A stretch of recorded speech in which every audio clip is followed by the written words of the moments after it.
Hello， 大家好，我是海娟。今天做一个超级好吃的旋风糖酥饼，有技巧无难度，看看我是怎么制作的吧。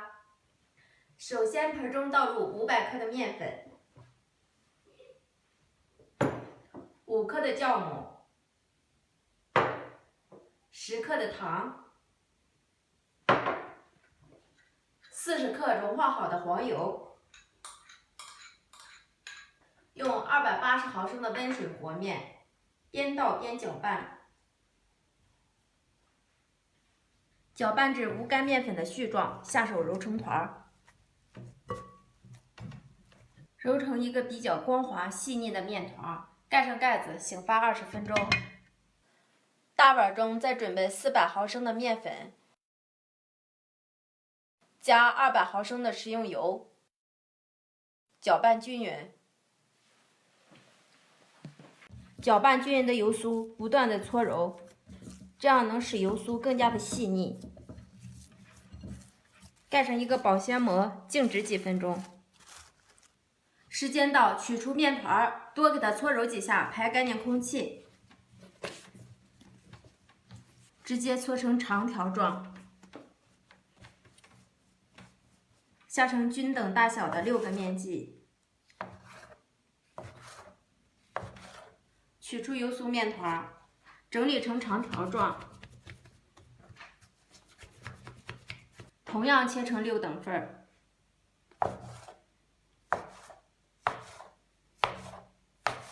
拿过一个面团，由外向里给它搓揉均匀，整理成圆形状，再按压开，包上油酥，像包包子一样给它收口。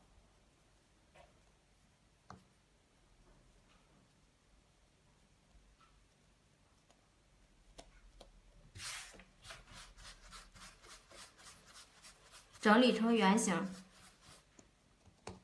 全部做好以后，拿过第一个包油酥的面团，轻轻擀开，擀成一个长方形的大薄片儿，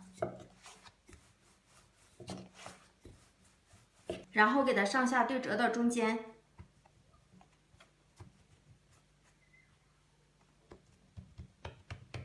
再擀开，先横向擀几下，再竖向擀，擀成长条状，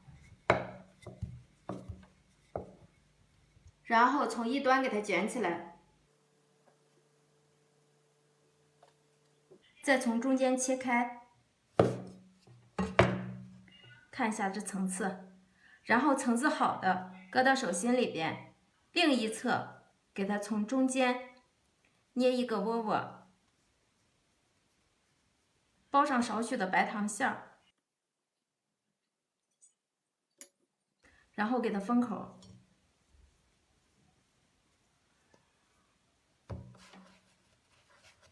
按压扁，用擀面杖轻轻擀开，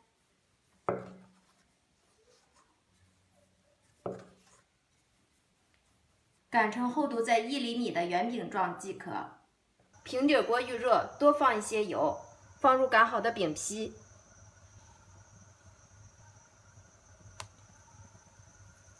底部微黄后给它翻个面，